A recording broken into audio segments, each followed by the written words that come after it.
power had gone out 2 hours ago, and the radio was the only thing still working in the tiny mountain cabin. Claire had come alone to finish her novel, desperate for solitude, but this kind of darkness felt wrong.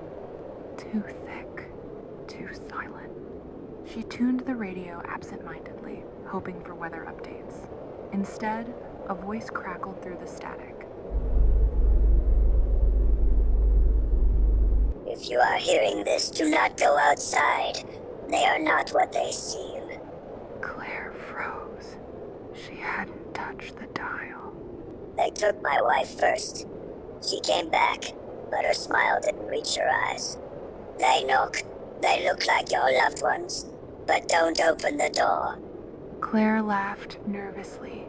Probably a prank or some weird old broadcast bouncing around. Then came the knock. 3 soft raps on the wooden door. She approached slowly. No footsteps in the snow outside, no shadows under the frame, but a voice familiar came through.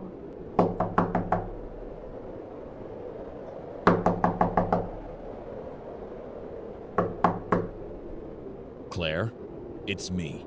You forgot I was coming up today, remember? It was her boyfriend's voice. Perfectly normal, except he wasn't supposed to arrive until Sunday. Do not open the door. The radio hissed again, louder this time. It is not him. She stood there, trembling, caught between a voice she loved and one warning her from the dark. The knocking started again, this time from the window behind her.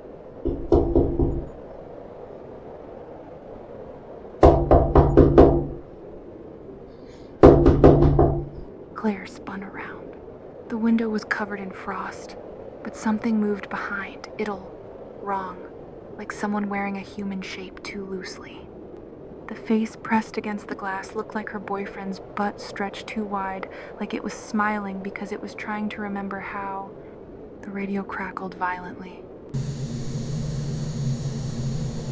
They see you now. Do not let them hear you breathe. Claire backed away from the window and the door, clutching a fireplace poker. The cabin was small, one room. No closets. No place to hide. From the front door, her boyfriend's voice continued.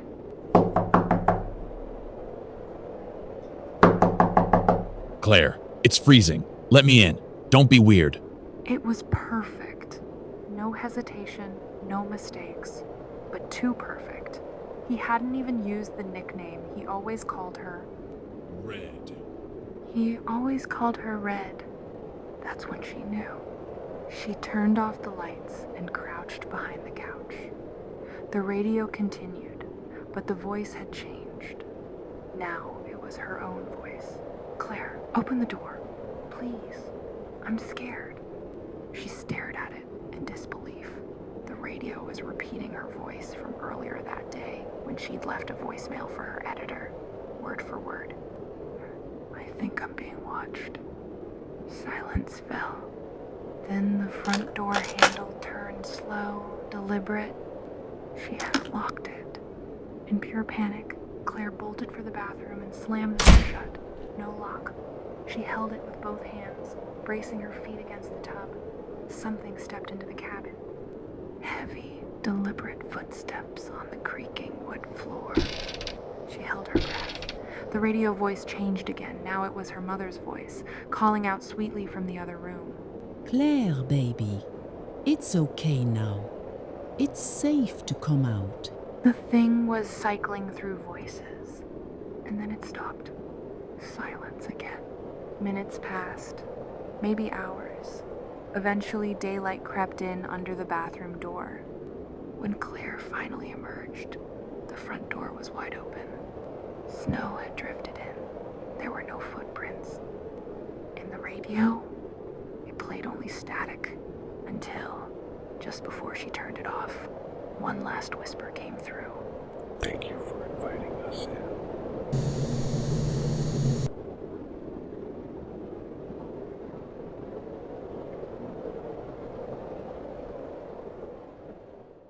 The old house stood on a hill, its skeletal trees clawing at the perpetually bruised sky. Elara had inherited it from a great-aunt she'd never met, a reclusive woman rumored to have spoken only in riddles and shadows. The will stipulated Elara had to live in the house for a year before she could sell it. The first few weeks were uneventful, if unnerving. The silence was thick, pressing in on her ears, broken only by the creak of settling timbers and the rustle of unseen things in the attic. Then, the whispers began. At first, she dismissed them as the wind, or her imagination. A faint, sibilant sound, like dry leaves skittering across a stone floor, just at the edge of hearing. But it grew. Soon, it was undeniably a voice, low and guttural, emanating from the walls themselves. She sees. It would hiss or the light fades. Elara tried to find the source. She tapped on the plaster, listened at every vent, even pulled up floorboards in the dusty attic. Nothing. The house was solid, ancient, and utterly empty save for herself. One night, the whispers were clearer, closer. They seemed to come from directly behind her headboard. Don't sleep. She sat bolt upright, heart hammering. The air in the room was suddenly cold, impossibly cold, and a faint, sweet smell, like decaying lilies, filled her nostrils. She fumbled for her phone, her fingers trembling as she dialed her friend, Liam. Liam, she whispered, her voice hoarse, it's the house. It's talking to me. There was a pause, then Liam's calm, reassuring voice. Elara, you're just tired. It's an old house, they make noises. No, she insisted, tears pricking her eyes. It's not noises. It's words. And it knows things. It knows I'm here. As she spoke, a new whisper, louder than before, slithered from the wall beside her. She hears you. Elara gasped, dropping the phone. Liam's voice, now tinny and distant, called her name, but she couldn't answer. Her eyes were fixed on the wall. A faint, dark stain, like a spreading bruise, was appearing on the wallpaper, directly where the whisper had come from. It pulsed faintly, as if something was breathing beneath the plaster. The whispers coalesced into a single chilling phrase, no longer a murmur but a resonant hum that vibrated through the very floorboards. Welcome home, little bird. We've been waiting. The stain on the wall expanded, and Elara swore, in the fading light of her bedside lamp, she saw a single, unblinking eye open within its depths, watching her. She didn't scream. She couldn't. The cold had seeped into her bones, and the sweet, cloying scent of lilies filled her lungs, stealing her breath. The eye in the wall blinked, a slow, deliberate movement that seemed to stretch the very fabric of the room. The whispers intensified, no longer distinct words but a cacophony of overlapping voices, a chorus of ancient, hungry things. They swirled around her, pressing in, until the air itself felt heavy and suffocating. The lily scent grew overpowering, thick and sickly sweet, filling her head, making her dizzy. She tried to move, to scramble away from the encroaching darkness, but her limbs felt like lead. A tendril of shadow, blacker than the night outside, snaked out from the expanding stain, reaching for her. It wasn't solid, yet she felt its cold touch, like 1,000 icy fingers tracing her skin. Liam's voice from the dropped phone was now a faint, desperate plea. Elara? Are you there? What's happening? But Elara was beyond responding.